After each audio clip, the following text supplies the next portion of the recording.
The Dental Download podcast is your source for insight from conversations with fellow dentists, specialists, and leaders in the industry.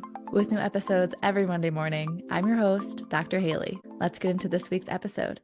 Okay, hi everyone. We have another guest here today. So, Dr. Bobby, can you just introduce yourself? Tell us a little bit about your journey in dentistry so far.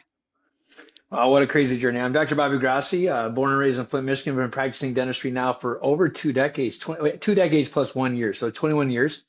Kind of crazy. I got into dentistry, quick version, raised by a single mom, also raised by my grandfather. My last name was actually Loomis in high school. It changed to Grossi to honor my grandfather who actually passed away of throat cancer. So my journey is kind of unique. Was a baseball player in high school, had a full ride to play base, decided up. My grandpa got diagnosed, who was my mentor at 18, with cancer. Didn't know what I wanted to do, worked on music for 3 years. Actually decided at the ripe age of 21 years old, actually February 3rd in 1994, when my grandfather passed away of throat cancer. I decided at that moment to try to make a difference somehow in medicine so that nobody ever suffered from throat cancer again or go with what we did do. Now, I thought I wanted to be a medicine doctor. My wife now, who was my girlfriend at the time, she was a nurse, and she said, "Are you sure you want to be married to your pager?" Now, Haley, you're young. I'm not young. I'm 50. So and you want to be married to your pager your whole life and be on call? And I said, not really. So I decided at that moment to pivot to go towards dentistry to try to make an impact really in the health and wellness of people. So that's kind of the quick synopsis version of my story, but there's why I'm a dentist today. Wow, that is really cool and unique. And I'm sure that your grandpa would be proud of everything you've done. And it's also cool that you're from Michigan because I'm from Michigan as well. I don't know if you There you go. caught that part of everything, but born and raised as well. And I'm finishing up dental school here in Michigan very soon. So that's Very awesome. cool. So I know a lot of what you do is kind of business coaching, success coaching when it comes Mhm. to dentistry. So was there a moment in your career where you realized you needed to learn about this, or there was a turning point that got you really interested into systems to making a practice more successful? Yeah, I mean, when I was in earlier in my career, what I realized is that when my practice wasn't growing, I realized that I had to implement systems and processes in places to try to actually grow. See, sounds kind of crazy, but early on, I had the big ego, right? It was called I'm Dr. Bobby Grassi, and then like people should just do as I say because of my credentials. In all reality, I realized that's really the falseness. I needed to become a better leader. And little help from my wife, to be honest with you. She would watch my management style and watch what I was doing and realize like, hey, you're kind of addressing people differently and you need to address them better and communicate. So took advice from a lot of people, even people not in the field, and I realized that I had to become a better version of myself, become a better leader.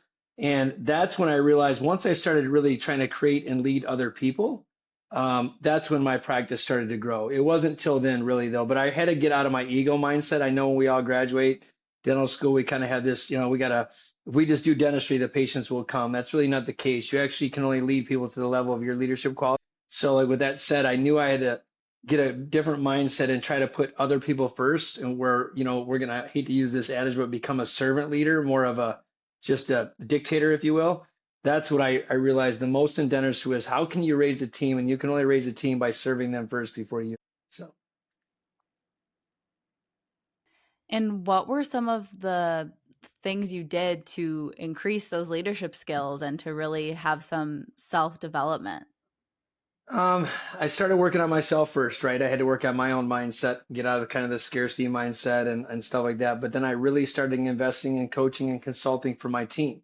I would start setting them and building their credentials, trying to raise them not necessarily to the level of me because they can't all go through dental school, but if they knew as much knowledge as I did in dentistry, or if I could get them how to communicate better to the patients and increase how they pick up the phone and really polish up their skills and help them grow as clinicians as well, from hygienist to front desk, then I knew that I would have success. One of the greatest examples I can give you is I also do ortho and orthodontics, and I sent my ortho assistants through the same training I went to, and I got trained through Progressive Ortho, which was kind of like a 2 year long program. But I actually sent her through the same program I went to because that would help her really see the things that I see, as a clinician. So I think if you build your team to the level you want to build them to and you invest in them, they will then turn around and invest in you. So that would be one of the strategies I'll tell everybody to do. Yeah, it makes a lot of sense to invest in your team because then they're also going to want to stick around if they feel that they're making a difference in the office and they feel valued. That's Mm, just, it's a snowball effect of good things in that case. yeah, absolutely. So if we're a lot of my audience is similar stages to me, about to finish dental school or maybe just finished dental school. So if we're entering an office as an associate, what are some things we can be looking at to try to learn more about how to run a successful practice? Like, what should we be asking the owner about? What different types of data should we be looking at in the practice management software? What advice do you have? That's a great question because most of the time you guys are getting out and the first thing you're doing, like, oh my goodness, I went from maybe doing a cavity prep for 3 hours versus now I get to do something maybe and like I gotta now it's real life. Like here we go, you know. First thing I would ask is, are you going to really teach me the business side of dentistry? Because in dental school, let's be honest, they teach you how to pass a board. I mean, that's really it. They give you enough tools just to be kind of scary, right? They give you enough just to be scary. Are they going to teach you the business side of dentistry? Like, are they going to be able to, are you going to have any leadership development on top of just clinical development? Are they going to pay for your CEs or do you have to pay for your CEs? What is the, are you going to have to, like, what is your structure when it comes to pay? Are you getting paid off production or off collections? Are you paying lab bills or are you not paying lab bills? I mean, these are, and are you gonna, if I want to learn about, let's just pick a specialty, implant dentistry, how do I go about doing that? I mean, these are very important questions because most people are going to sign on with an MSO or DSO or even possibly military if you really want, because they want to pay back their student loans. And you get caught up in all this student loan game. Like, we will help you pay off your student loans. And I get that sounds really cool and all.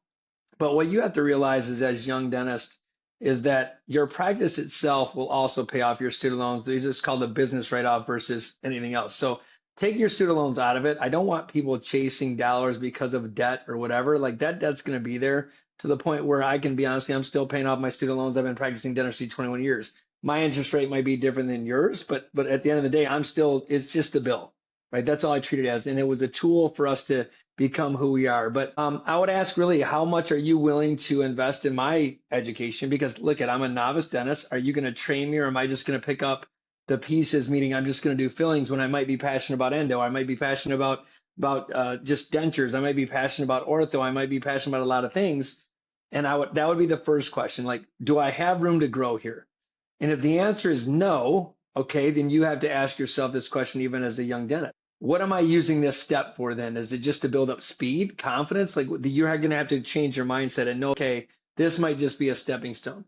Because even myself, when I got out of dental school, it wasn't where I'm at today. I worked at kind of a clinic setting and I got my speed up really good, and then I got a little bit more confident and then I went to the other gear. Like, some people can do AEGDs, some people could do modified training, but I like to learn on the fly. And I would tell you, Haley, the one thing you have to do is you can't be afraid to push yourself and challenge yourself to become the best version. And, no matter how skilled you feel, you're only going to learn by doing, not by watching a video, not by going to a CE course. You're only going to learn by doing, and you're going to have to challenge yourself every day. So, that'd be a long version of what your answer was, a question was, but just make sure you're in a place where they're going to develop leadership skills, teach you about the business, but at the same time, help you grow as a clinician.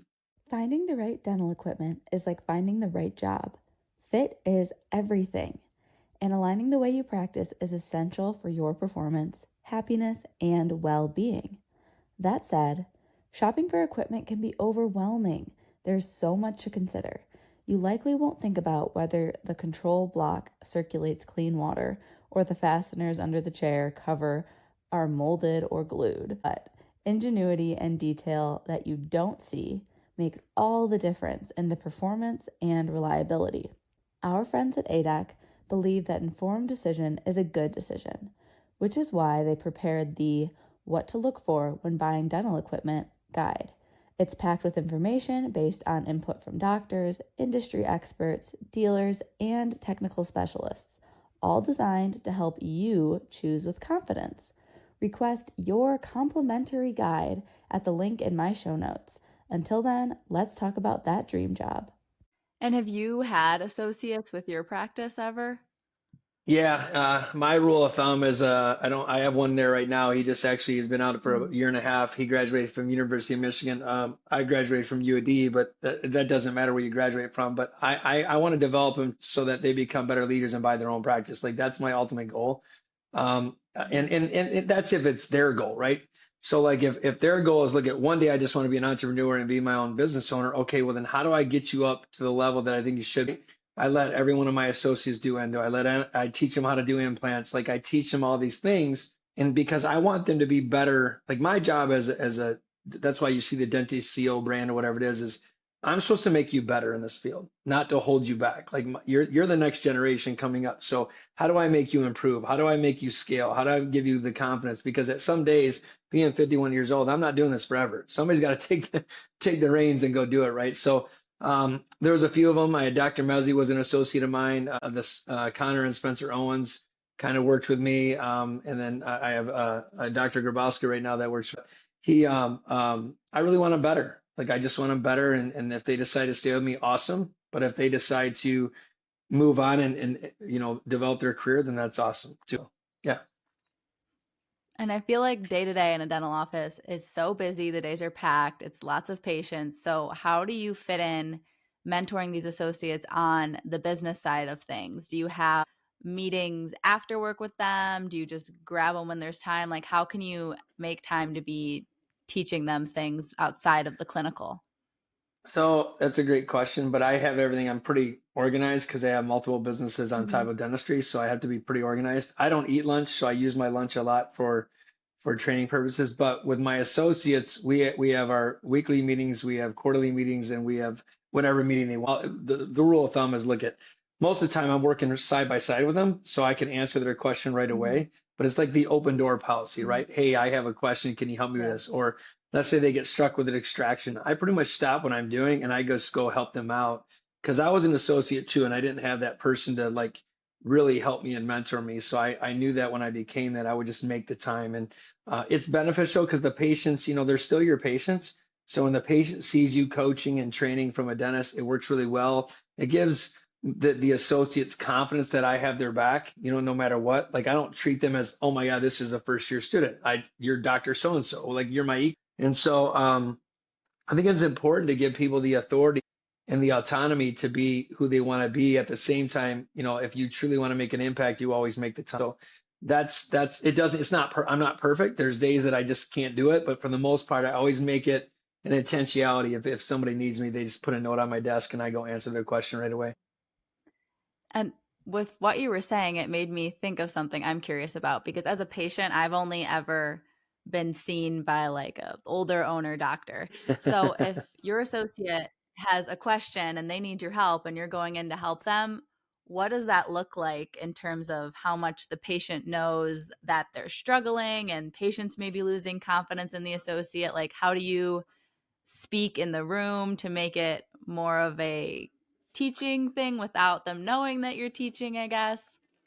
Right. So I tend to, you need to endorse the dentist. Like it's no different if Hmm. a hygienist was grabbing you, they need to endorse you. Or if you're talking like in front of a hygienist, you're always endorsing the hygienic.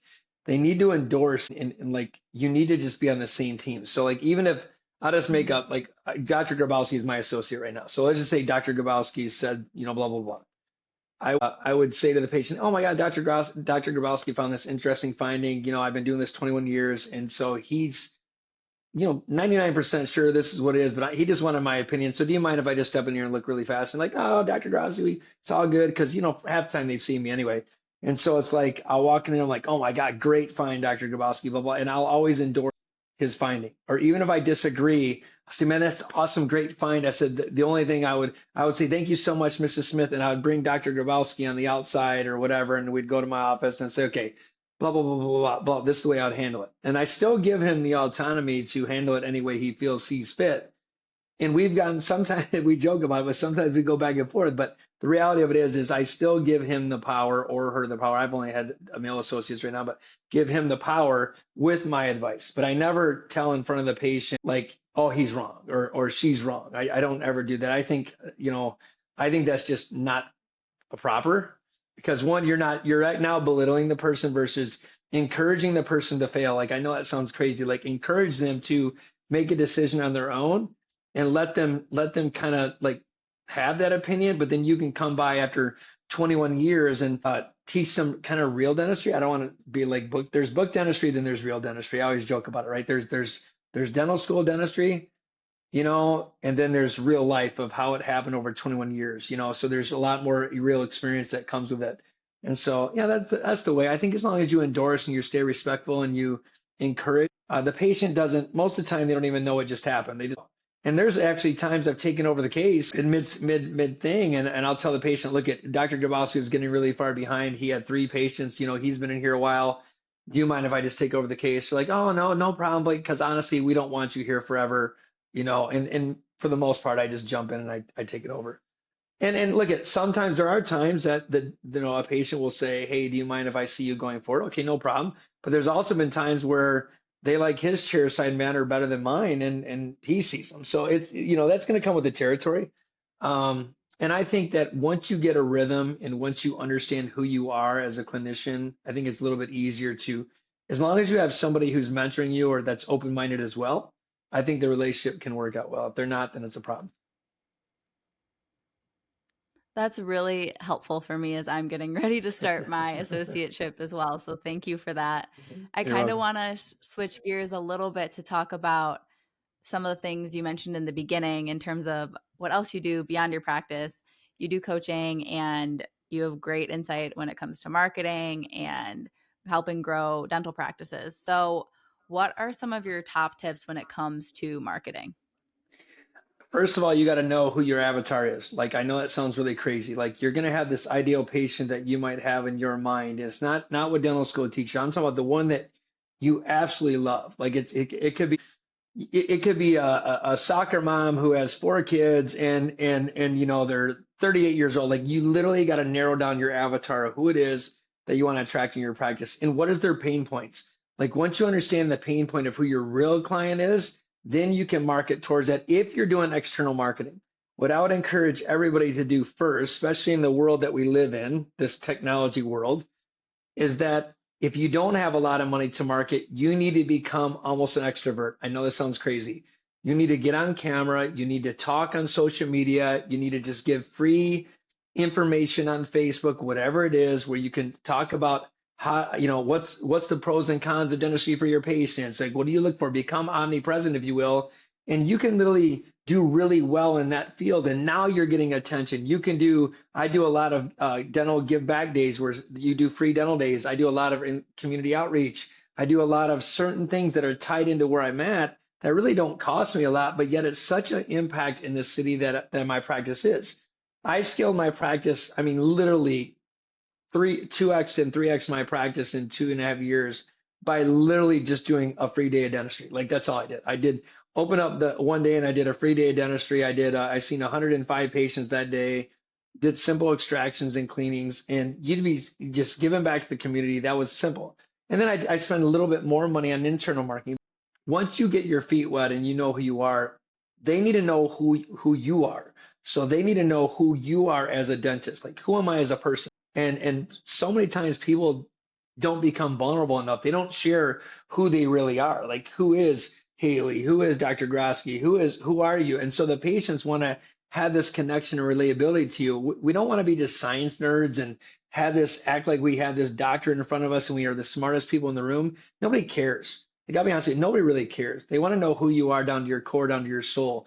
And I think that if you become a little bit vulnerable as dentists and you open up to your patients and they know more about you and you get that connection, you won't need to spend a lot of money external marketing because they're going to hand you patients in droves. And so I would encourage every young dentist, even dentists who aren't successful in their practices and growing, invest more money with your people that are in your practice that you have than externally, because you'll stay relevant longer. Yes, you might externally market. You could spend $10,000 a month and you're going to get a lot of new patients. But if your processes and systems are only, I want to make $1 today versus I want to make $1 10 years from now, your mindset's totally different. And these patients are going to come and go quicker than they come in. So There's a lot more to marketing, but if I had no budget and I was just gonna try to market a practice and I was starting from scratch, I would let them know who I am, what my brand is, and what I stand for. That's what I. And another thing that I know you like to talk about is this idea of converting impatience into revenue. Can you tell us more about that?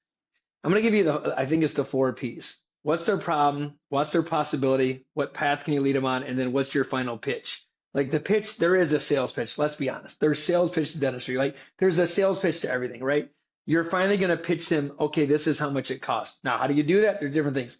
First of all, what you do is you get the patient, they come in, they got problem X, right?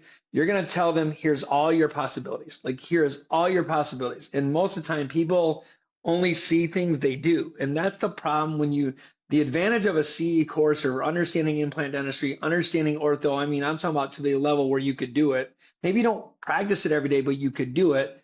Understanding how to do certain things with mini implants or not, or, the longer you get into this thing, the easier the conversation is. And don't treat them as a dollar sign. That's where you literally physically have to remove that you don't have a lot of money. Because let's be honest, when you first get out, you don't have a lot of money.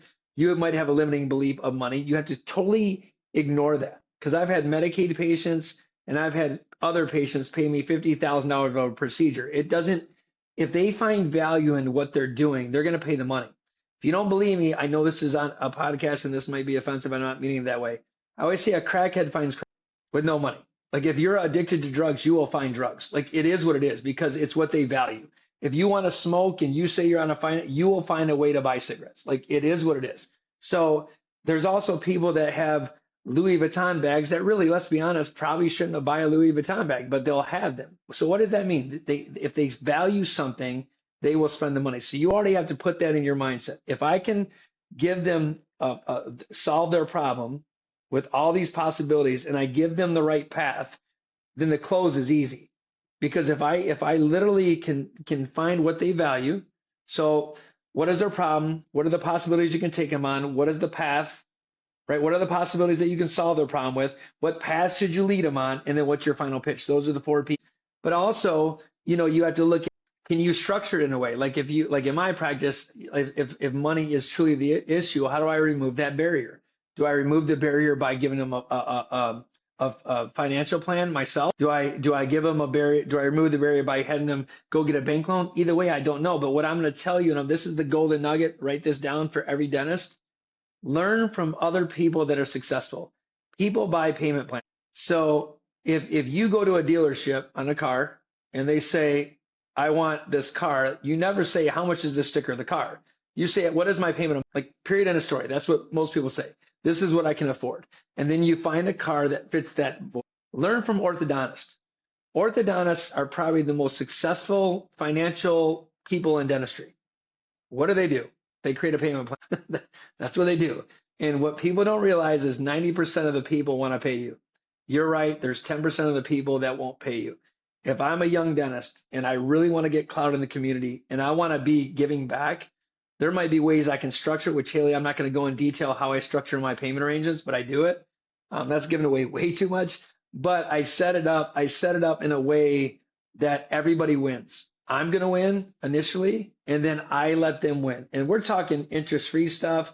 We're talking ways that I get them to say yes. So there is ways to convert them, even without insurance, even without a great credit score, to get them to say yes. My collection rate in my practice, which I'm so proud of, has been 104% for 10 years.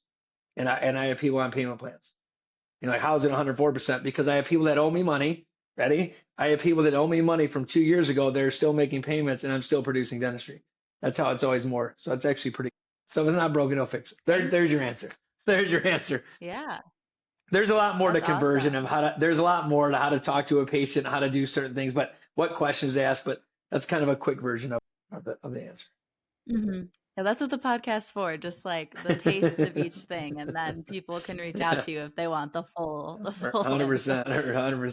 So the last thing I want to talk about is if a practice is looking at their books and they're saying, or a doctor, an owner, whatever, and they're saying, I want to make more money.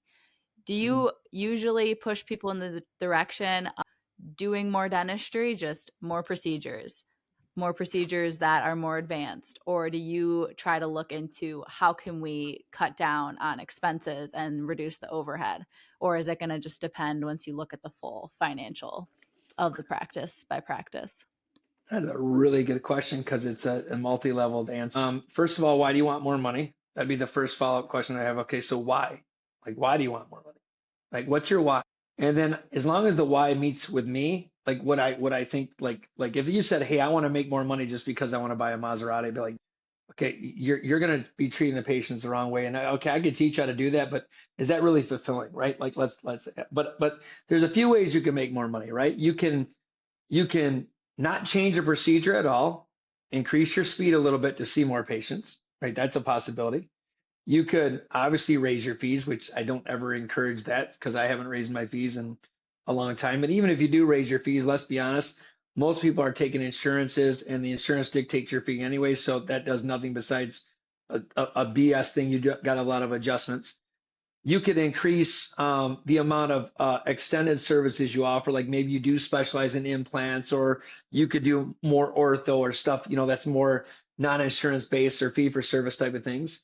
You could also add associates and you could reduce your chair time and add revenue by not changing a thing. So a lot of it just depends on where you at as far as opportunities. So if you were a dentist and you've been doing it 20 years like myself, and I'm pretty much tapped out at what I can add because I do everything from orthodontics to implants to I either have to increase my hours or I have to find a way to get more efficient. I can't really add anything to my toolbox. So I'm kind of stuck. So the only way I can make more money would be either I buy and scale other practices, right? That's an answer. Or I hire associates to pick up and add more new patients to the practice. So there's a lot of different ways you could do it. It's a matter of, but to answer your question, do I just instantly say, oh, you just got to increase more revenue? No, I don't do that. I try to figure out what their strength is. And I would also say that sometimes people spend a lot of money on the wrong, or spend a lot of time on the wrong things. So every year I cut the bottom 10%. And you're like, what does that even mean? So like, if I'm not doing, I'll give you a great example that everybody should do, but nobody does it because they don't understand sleep medicine, but I understand sleep medicine too. So I'm just going to give you a little nugget right now, right? I've had sleep machines in my practice now for 10 years before sleep studies were even sleep studies. And I don't charge my patients for my sleep studies. I don't. I paid $25 a patient just to get a screening because that's what my parts cost. It has a bruxism index. It has apnea hypopnea index, AHI index. It has all these scores, snore index, blah, blah, blah. It has all that stuff on it, right? Now, technically, we can't diagnose it, but I can read a report. So then what I do is I will say, hey, take this free sleep study home, right? So this is something where I had this interest and I knew there was a connection between sleep medicine and dentistry and how it links to the body. And medicine is missing this. So if we're really dentists and we call ourselves doctors, you got to look at the overall health and wellness of the patient. I would get a sleep report. Well, really what it started happening was nobody wanted to buy there's really cool sleep appliances, which I'm not going to dive into that, but there's really cool ones that really most people are not, they don't even use their CPAP. So even if they don't use their CPAP, you can at least guide them, hey, you need a CPAP or you need this. And then they don't want to do that. Well, then what else goes with sleep apnea? Well, bruxism, right? We already know bruxism is a direct link to sleep apnea because if you have improper oxygen flow, you're going to grind your teeth, your jaw's going to go forward, and now you have to open up your airway. Your subconsciously, your brain is trying to say, dude, I can't breathe. So just that alone increased my bite splint sales, like just that, right? And so there's little things, little nuances you can do and tweak that will increase your revenue by just doing what's best for the patient. Like I didn't just say, oh, just get a bite splint because it's ready. Let's get a sleep study first to see if a bite splint's even appropriate at this point, because I don't want to choke you. Let's say you do have an airway issue and I put a bite splint in your mouth, I can make it worse. But what I'm doing is I'm using tools to kind of help me sell it, right? I'm using tools to help diagnose in the right way. Then all it does is establishes trust. It establishes so many things where now they're referring people just on that side. And so the bottom 10% is where I started this though. If you're not doing a lot of things, let's say you don't do a lot of endo, and you've only done 2% of your practice was endo, if you don't have a passion for endo, just stop doing endo. Like it's that simple. Like don't even just refer it out every time and now focus on the other, where your revenue is going, the 90% of it, and really focus on making that better. It's no different if you have a bad employee. If you have a bad employee and they're not performing, you cut the bottom 10% every time, right? I mean, it just don't do it. I was like, well, why don't you do a lot of one service fillings anymore? Because it's occupying too much of my time, in fairness, right? And I know I don't really like doing it. My associate loves doing it. So, okay, so go do all my fillings. I'll go do all this other stuff. So it's just a lot of tricks you could do. That's the bottom 10% is what I mean by that. Focus on what you do really, really well, and let other people do what you don't do well.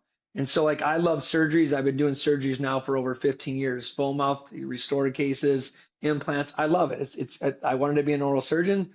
I didn't go that path because my wife pretty much says I'm not going to go through another 6 years of school or we won't be together. I chose to be married, so it was a good choice. I love that. No, I have an affinity towards surgery, so I specialize in that. Where my associates, I let them do it too, though. So I'll do implant cases with them, design them, they place them. So it's just anyway. I could talk forever, so sorry about that. I'll stop. Oh, you're great. I just wanted to know, since you've given us a lot of good kind of tidbits and outlines and good things to think about, if people want more information, they want to pick your brain, they want to work with you, how can they get in touch? You can either DM me on Instagram, which is Bobby Grossi DDS on Instagram, right? You can go to thedentistco.com, which is my website, thedentistco.com. There's links to connect with me. And there's also, you can email me at drbobby at thedentistco. There you go. Thank you so much. Do you have You're any welcome. like final thoughts that you really want to get out to people listening, like a take-home message? Yeah, I mean, I think you said you're in dental school or you're young in your career. Either way, I think you said that, right, Haley? And you're from Michigan. I heard that. What I see every young dentist make, every mistake they make, and I'm going to encourage you not to do it, is don't be afraid to fail. Like, just stop worrying about stuff you can't control. You'll never get better. You'll never get faster. You'll never get stronger. You'll never get mentally tougher until you just do. Like in dental school, they get you so afraid. Like all these people are judging you. And I'll be honest, it's a gruel, it's a grind. And I know this sounds crazy, but we're practicing dentistry for a reason. Practicing.